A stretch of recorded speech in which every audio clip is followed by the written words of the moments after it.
Merci d'être resté avec nous pour cette dernière partie d'INSEM. Aujourd'hui, nous recevons l'association INSEM qui est là pour nous parler du rôle d'accompagnateur bénévole.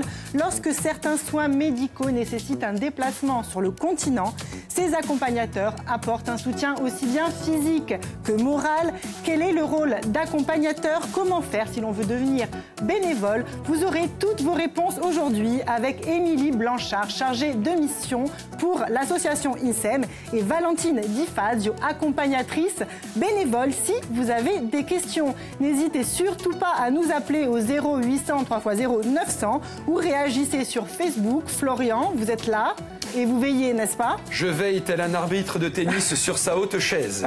On compte sur vous. Oui. Tout de suite, l'association INSEM.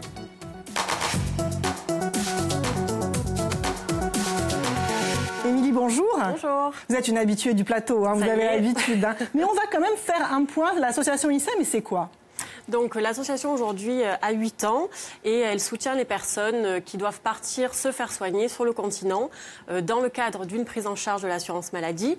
Donc je rappelle que ça concerne toutes les pathologies et c'est sans condition de revenu. On demande simplement que le déplacement soit validé par l'assurance maladie. Donc aujourd'hui, vous avez décidé de nous parler du rôle d'accompagnateur bénévole. Qu'est-ce que c'est? Vous voudrez en savoir un petit peu plus. Alors en fait, quand un patient part sur le continent, il a son billet d'avion ou de bateau qui est réglé par l'assurance maladie et selon le cas, la pathologie, il a droit à un accompagnateur et selon les personnes, il y a des personnes qui sont seules, qui n'ont pas de famille ou la famille est loin et du coup l'association est là les bénévoles de l'association sont là pour accompagner ces personnes et jouer le rôle.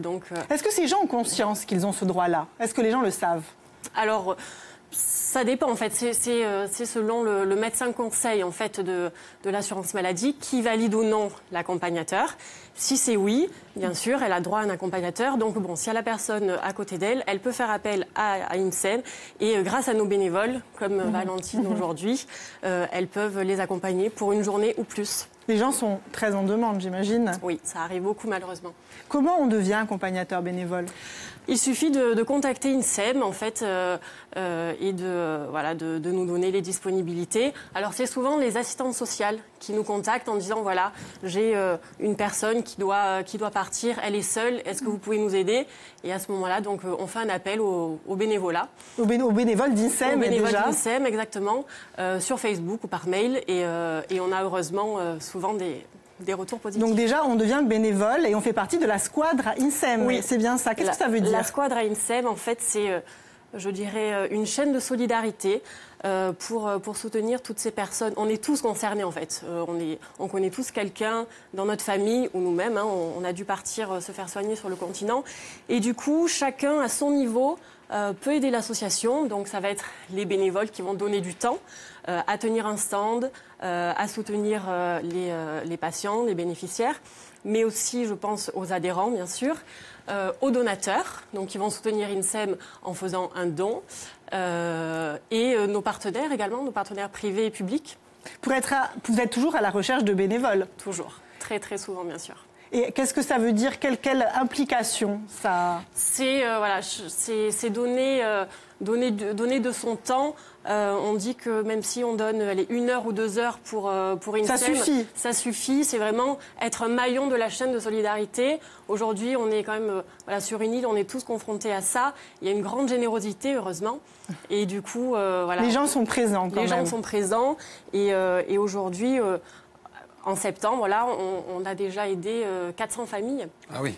Comment se passe l'organisation d'un déplacement pour l'accompagnateur? Alors donc, on les met en contact, en fait. Hein, ils se rencontrent. C'est Valentine qui expliquera ça tout à l'heure. Et puis, c'est surtout un soutien moral pour la personne. Prendre l'avion ou le bateau avec elle, l'accompagner. Alors ça peut être aussi un soutien physique, hein, si la personne est en difficulté physique, est handicapée, ça peut arriver, mais surtout moral, je pense. Justement, vous, Valentine, vous avez décidé d'être accompagnatrice bénévole. Qu'est-ce qui a motivé ce choix? Alors, je ne me sentais pas utile. Je faisais déjà des dons, mais je participais à aucune association. Et finalement, c'était pas assez. J'ai répondu à un appel d'INSEM pour accompagner une personne. Je suis descendue à l'association à l'époque qui était à Ajaccio, qui n'avait pas de représentation à Bastia. Et voilà, et je suis partie une semaine plus tard faire mon premier voyage avec... Comment ça s'est passé? Racontez-nous. Alors, je suis partie en pleine grève. Donc, forcément, moi, mon baptême du feu, il a été extraordinaire. Bon, pour la personne, c'était une très bonne nouvelle puisqu'il s'agissait d'une rémission. Mais je me souviens d'avoir fait le sitting d'Air Corsica, pour ne pas les citer, pour pouvoir rentrer. Mais ça s'était très bien passé. Voilà. Imaginez si cette personne était seule, ça aurait été beaucoup plus compliqué. Justement, quel type de lien on tisse avec ces gens-là? Alors, sur le moment, c'est très intense. Parce que finalement, vous les prenez en charge... Enfin, pour ma part, on se rencontre, alors certes, avant, dans les locaux de l'association, et ensuite, à l'aéroport. De l'aéroport à Ajaccio, jusqu'à temps que je fasse mon trajet, qu'on fasse toutes les démarches auprès des médecins, tout, et que l'on rentre, on est ensemble. C'est comme si c'était mon frère, ma grand-mère ou mon grand-père, et que je gérais. Oui, on est impliqué à un titre presque familial, finalement. Voilà, c'est ça, exactement. On est impliqué. Je suis là, je participe sur tous les voyages que j'ai faits. J'ai participé au rendez-vous avec les médecins. Et j'ai tout reporté, tout écrit, posé des questions. C'est un rôle d'ange gardien. Hein. C'est un peu pas ça. Loin. Pas loin. Bien sûr. Est-ce que vous projetez d'avoir d'autres rôles au sein de l'association? Alors, j'aimerais bien participer. Des fois, ils font les stands ou ce genre de choses. Ouais. Et les manifestations. Et j'ai jamais eu l'occasion de le faire. Mais ça fait partie de ce que je souhaite faire. Pour l'association, en tout cas.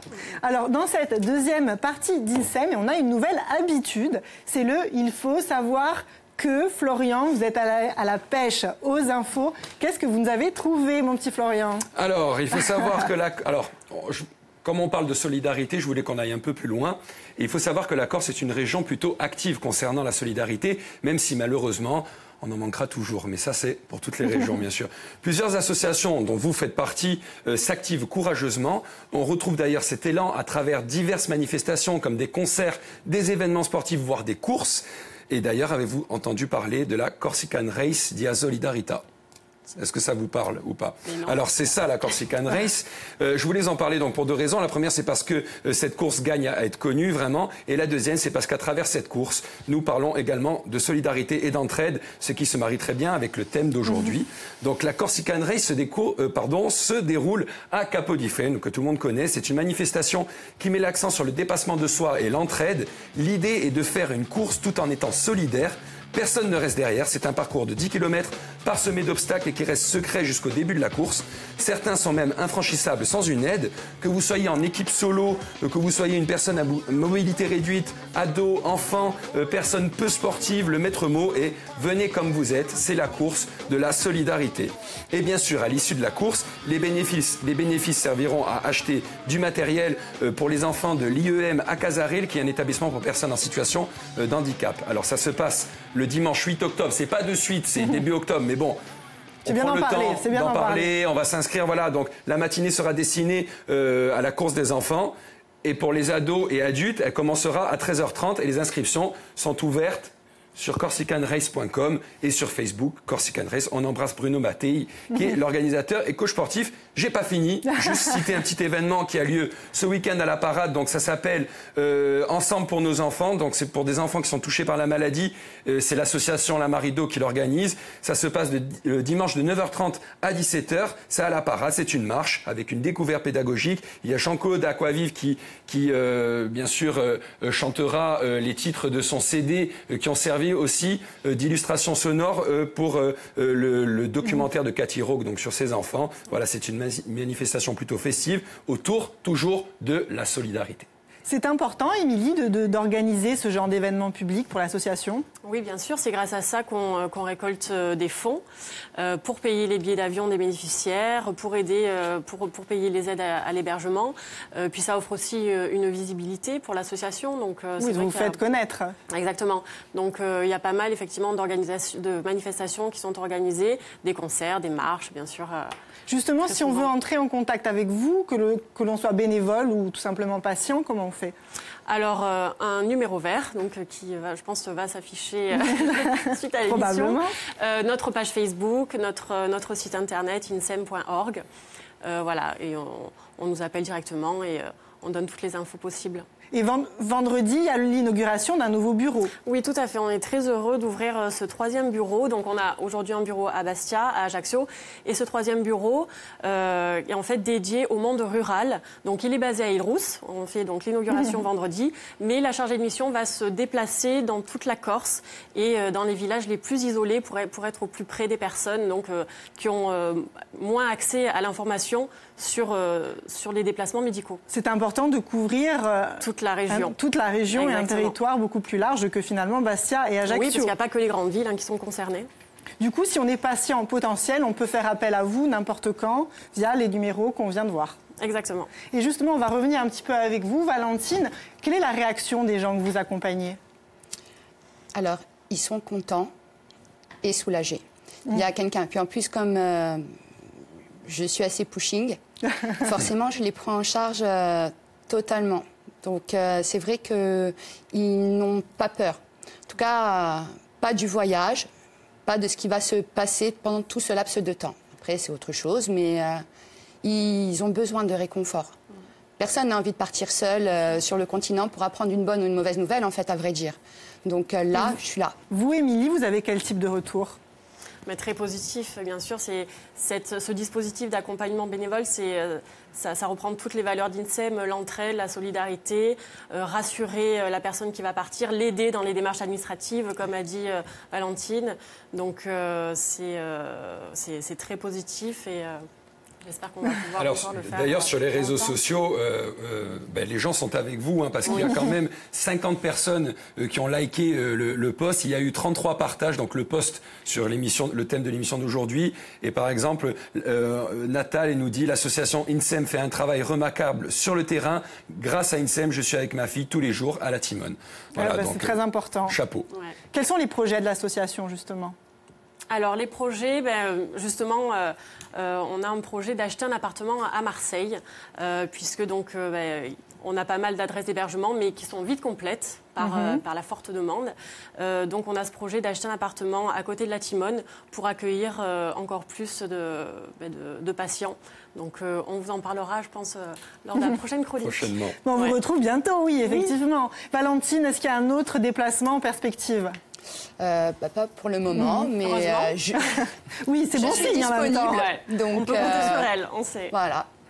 Alors demain, Célia reprend sa place et moi, la mienne. Nous parlerons d'auto-hypnose. Ça vous parle ou pas, l'auto-hypnose?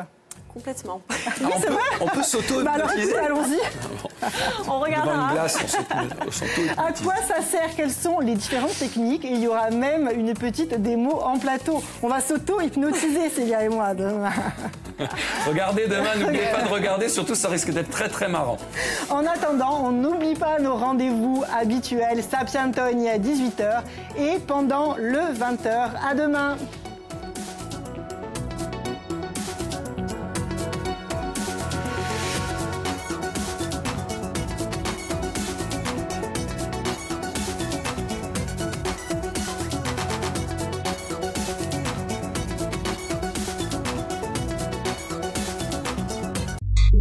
Thank you.